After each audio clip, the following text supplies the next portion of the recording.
A thing of beauty is a joy forever. Dear students, hope you all are pretty well. The topic I am going to discuss today is transformation from affirmative to negative. It's a very important item of grammar.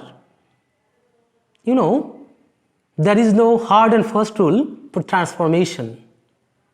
There are various ways by which a sentence may be transformed. Before moving on to the main discussion, I would like to clarify a couple of issues here. Transformation of sentence এবং conversion of sentence এই বিষয় দুটি নিয়ে অনেক শিক্ষার্থী খুবই confusing. Conversion of সেন্টেন্সে অর্থের পরিবর্তন ঘটে, অন্যদিকে ট্রান্সফরমেশন অফ সেন্টেন্সে অর্থ অপরিবর্তিত রেখে বাক্যকে রূপান্তর করা হয়। উদাহরণস্বরূপ, Karim is a good boy, Karim is not a good boy, এটা হচ্ছে কনভার্সন অফ সেন্টেন্স। কেননা এখানে অর্থের সম্পূর্ণ পরিবর্তন হচ্ছে। কিন্তু যদি বলা হয় Karim is not a bad boy, তাহলে এটি ট্রান্সফরমেশন অফ সেন্টেন্স। কেননা এখানে অর্থের কোনো পরিবর্তন হচ্ছে না, অর্থ পরিবর্তন না করে বাক্যকে রূপান্তর করা হচ্ছে।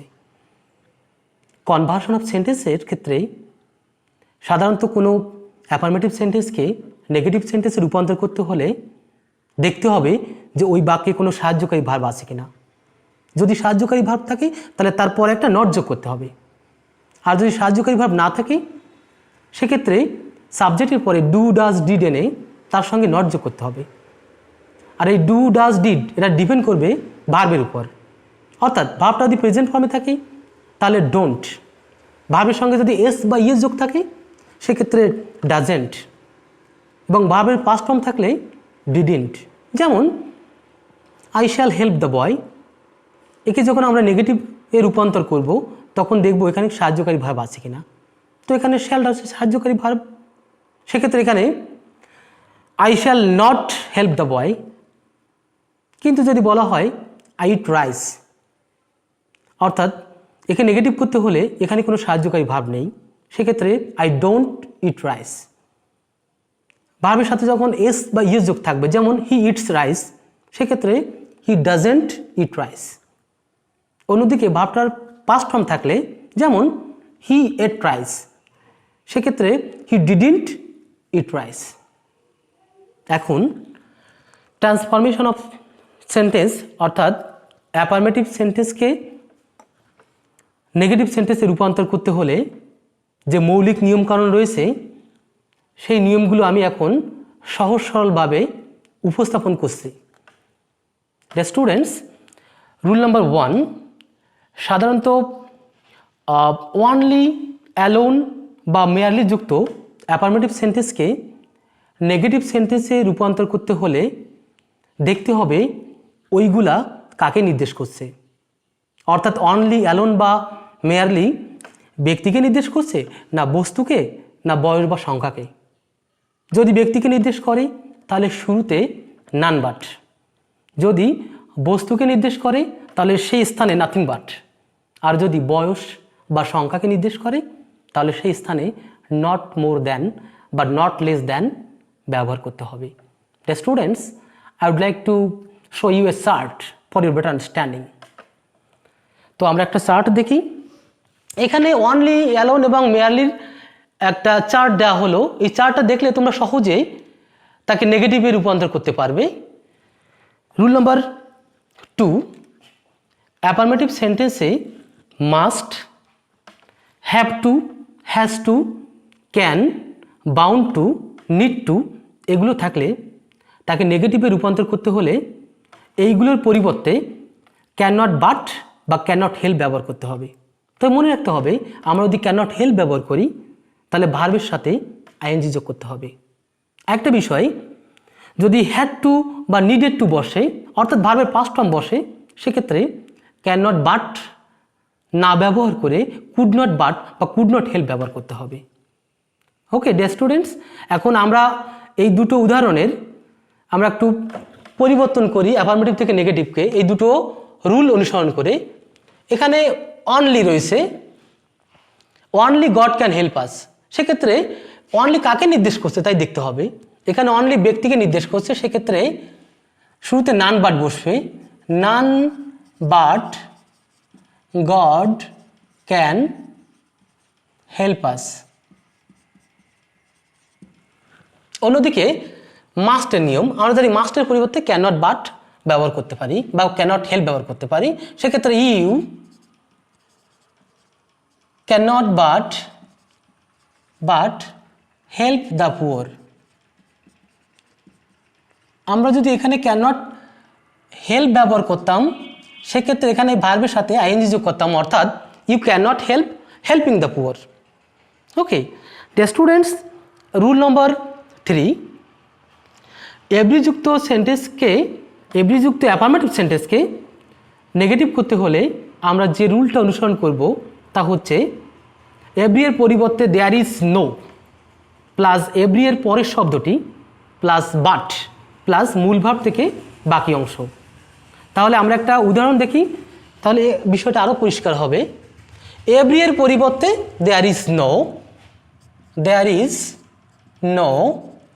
প্লাস এভরি এর পরের শব্দটি mother, there is no mother, গঠন অনুযায়ী বাট, মূল ভাব থেকে বাকি অংশ অর্থাৎ loves her child. Okay dear students, rule number 3, as soon as যুক্ত অ্যাফার্মেটিভ সেন্টেন্সকে নেগেটিভ করতে হলে যে রুলটা আমরা অ্যাপ্লাই করব তা হচ্ছে অ্যাজ সুন অ্যাজের পরিবর্তে নো সুনার প্লাস প্রথম সাবজেক্ট প্লাস অ্যাজ সুন অ্যাজের পরিবর্তে no sooner plus auxiliary verb plus প্রথম সাবজেক্ট প্লাস ভার্ব প্লাস বাকি অংশ, কমা উঠে গিয়ে দেন প্লাস দ্বিতীয় বাক্য। ওকে, তাহলে আমরা একটা উদাহরণ খেয়াল করি। As soon as I reach home I find my friend. Dear students, এখানে আরেকটু কথা বলা প্রয়োজন যে ম্যাক্সিমাম শিক্ষার্থীরা মনে করে অ্যাজ সুন অ্যাজ থাকলে নো সুনার হ্যাড, কিন্তু এটা আসলে সঠিক নয়। এই নো সুনার হ্যাড বা no sooner did, no sooner do এগুলো ডিপেন্ড করবে ভার্বের উপর, অর্থাৎ উভয় ক্লজের ভার্বটা প্রেজেন্ট না পাস্ট। যেমন আমরা এখানে যে উদাহরণটা দেখছি, এখানে as soon as I reach home, আমি যেই মাত্র বাড়ি পৌঁছাই আই ফাইন্ড মাই ফ্রেন্ড, আমার বন্ধুকে খুঁজে পাই। এখানে উভয় ক্লজে ভার্বটা রয়েছে প্রেজেন্ট ফর্মে, সেক্ষেত্রে আমরা কখনো নো সুনার হ্যাড আনতে পারবো না, এক্ষেত্রে নো সুনার ডু আনবো। No sooner do I reach home, comma উঠে গিয়ে then I find my friend. Okay dear students, rule number 5, always যুক্ত অ্যাফার্মেটিভ সেন্টেন্সকে নেগেটিভ সেন্টেন্সে পরিবর্তন করতে হলে অলওয়েজের পরিবর্তে নেভার বসে প্লাস অ্যাডজেক্টিভ বা অ্যাডভার্বের বিপরীত শব্দ বসবে। যেমন এখানে আমরা দেখতে পারি যে হি ইজ অলওয়েজ পাঞ্চুয়াল, তোকে নেগেটিভ করতে হলে হি ইজ নেভার, কারণ আমি বলেছি অলওয়েজের পরিবর্তে নেভার বসে, তো হি ইজ নেভার। এবং অ্যাডজেক্টিভের বিপরীত শব্দ, পাঞ্চুয়ালের বিপরীত শব্দ হচ্ছে late, he is never late. তাহলে আমরা অলওয়েজের নিয়মটা শিখতে পারলাম। এখন rule number 5, the students, superlative এবং কম্পারেটিভ ডিগ্রিযুক্ত বাক্যকে নেগেটিভ সেন্টেন্সে রূপান্তর করতে হলে তাকে পজিটিভ ডিগ্রির স্ট্রাকচারটি অ্যাপ্লাই করতে হবে বা অনুসরণ করতে হবে, তাহলে তা নেগেটিভ বাক্যে রূপান্তর হয়ে যাবে।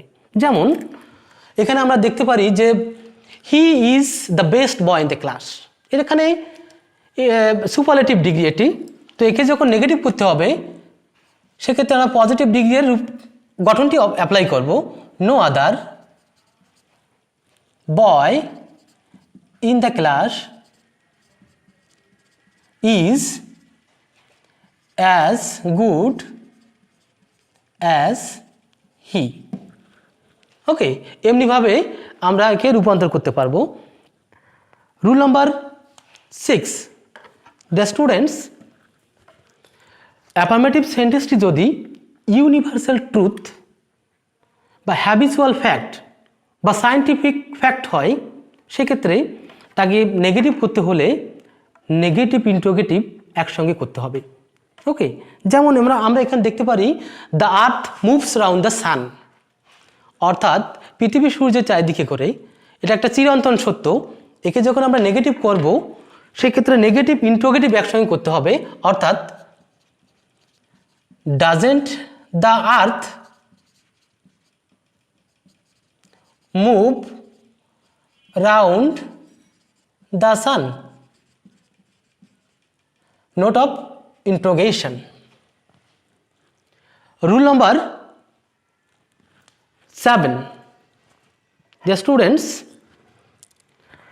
অক্সিলারি ভার্বযুক্ত অ্যাফার্মেটিভ সেন্টেন্সকে নেগেটিভ সেন্টেন্সে রূপান্তর করতে হলে অক্সিলারি ভার্বের পরে নট বসে এবং অ্যাডজেক্টিভ অ্যাডভার্ব বা ভার্বের বিপরীত শব্দ বসে। যেমন আমরা এখানে দেখতে পারি যে ম্যান ইজ মর্টাল, এখানে অক্সিলারি ভার্ব হচ্ছে ইজ, সেক্ষেত্রে একে নেগেটিভ করতে হলে এরপর নট বসবে, অর্থাৎ ম্যান ইজ নট, মর্টালের বিপরীত অর্থাৎ ইমর্টাল। ওকে, দ্য স্টুডেন্টস এখানে আমরা একটা চার্ট খেয়াল করব, কিছু মেইন ওয়ার্ড এবং অপোজিট ওয়ার্ড। তোমরা এই চার্টটা সুন্দর করে মুখস্থ করবে। ফ্রেন্ড, ফো, মর্টাল, ইমর্টাল, কাইন্ড, ক্রুয়েল বা আনকাইন্ড, লাভ, হেট, এমনিভাবে আরও অনেকগুলো ওয়ার্ড দেওয়া আছে, তোমরা এগুলো মুখস্থ করবে।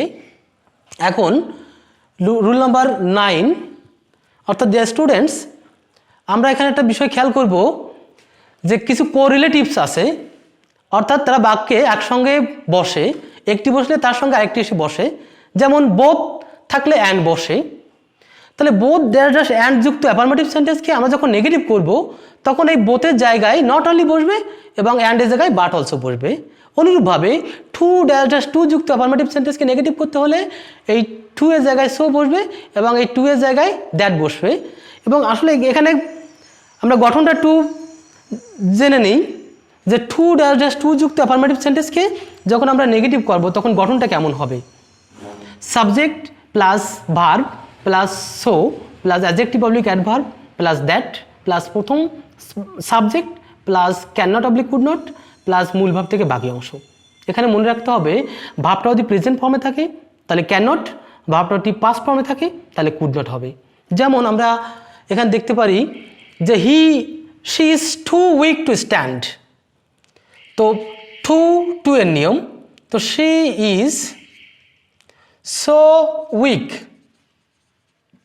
দ্যাট প্রথম সাবজেক্ট শি ক্যান নট, যেহেতু ভার্বটা present form, she can not stand, সে এত অসুস্থ যে দাঁড়াতে পারে না।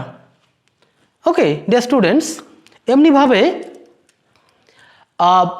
অ্যাজ যুক্ত অ্যাফার্মেটিভ সেন্টেন্সকে নেগেটিভ করতে হলে প্রথম আসের জায়গায় নট লেস বসবে এবং দ্বিতীয় আসের জায়গায় দ্যান বসবে, বাকি আর কোনো পরিবর্তন হবে না।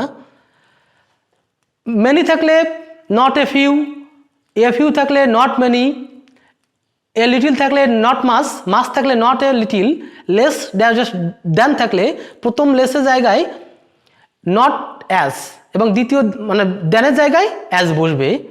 ভেরি থাকলে নেগেটিভ প্লাস অ্যাট অল, অর্থাৎ এইগুলোর জায়গায় আমরা এইগুলোকে চেঞ্জ করব বা এর জায়গায় এইগুলোকে বসালে সহজে নেগেটিভ হয়ে যাবে।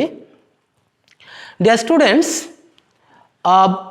আমরা যখন কোনো সেন্টেন্সকে নেগেটিভ করব তাহলে আমরা কি খেয়াল করব, দেখব যে ওই সেন্টেন্সে কি রয়েছে বা কিভাবে আমরা নেগেটিভ করব।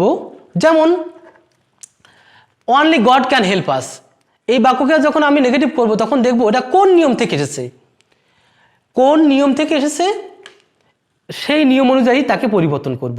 এটা কি অনলির নিয়ম, নাকি মাস্টের নিয়ম, নাকি অ্যাসের নিয়ম, নাকি ভেরি অ্যাজ সুন অ্যাসের নিয়ম নাকি এভরিয়ের নিয়ম, এইগুলো আমরা খেয়াল করব, তাহলে আমরা সহজে এগুলোকে পরিবর্তন করতে পারবো। ধন্যবাদ।